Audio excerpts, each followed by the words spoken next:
এটি মসজিদুল আকসা এবং এইটিও মসজিদুল আকসা। আসলে এই পুরা এলাকাটাই মসজিদুল আকসা। আপনি দেখবেন আজ অনেক মুসলিমই আসলে জানে না যে আল মসজিদুল আকসা কি বা কোনটা। আর এই ভুল ধারণা নিরীহ কোনো বিষয় নয়, এটি অত্যন্ত বিপজ্জনক। আল মসজিদুল আকসা শুধু একটা ভবন নয়, এটি জেরুজালেমের পুরো পবিত্র প্রাঙ্গণটি।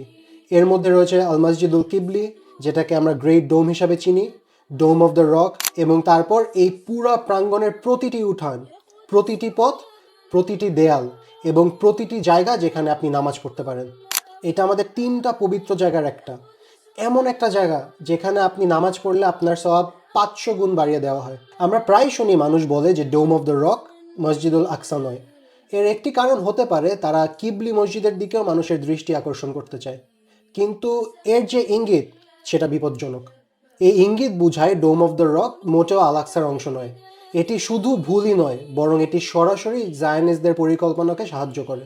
আমরা জানি জায়নিস্টদের একটি পরিকল্পনা আছে আল মসজিদ আল আকসা ধ্বংস করার এবং তাদের কথিত তৃতীয় মন্দির পুনর্নির্মাণ করার। এবং আপনি যখন মানুষের মন থেকে এই প্রাঙ্গণকে আলাদা করে দেন, তখন মুসলিমদের জন্য বলা সহজ হয়ে যায় যে শুধু কিবলি মসজিদই মসজিদুল আকসা। আর এমন মনে হয় যে বাকি অংশটুকু নিয়ে আমরা কথা বলতেও পারি, নাও বলতে পারি।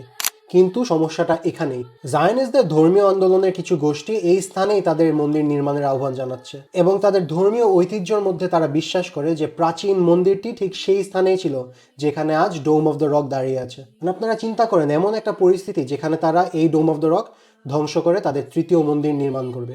এবং এগুলা কোনো ষড়যন্ত্র তত্ত্ব নয়, মসজিদুল আকসার নিচে বিশাল খনন কাজ এবং সুড়ঙ্গ করা হচ্ছে।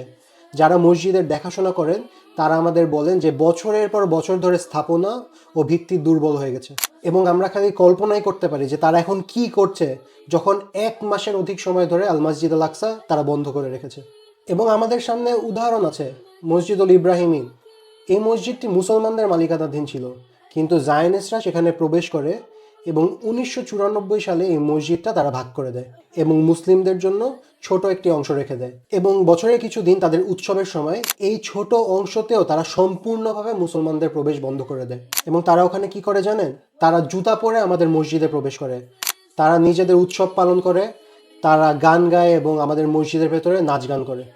এই একই ব্যবস্থা মসজিদুল আকসার ক্ষেত্রেও প্রয়োগ করা হতে পারে যদি আমরা ডোম অফ দ্য রককে ছেড়ে দিই। তাই আমাদের এই বিষয়টা খুব স্পষ্ট করতে হবে, আল মসজিদ আল আকসা একটি অবিভাজ্য পবিত্র স্থান এবং আমরা এটিকে এর চেয়ে কম কিছুতে নামিয়ে আনবো না। আমাদেরকে আল্লাহ যা দিয়েছেন তা বিকৃত করব না, কারণ আমাদের মসজিদ পবিত্র, এটি অন্য কেউ বন্ধ করতে পারে না এবং এটা অন্য কেউ ধ্বংস বা দখল করতে পারে না।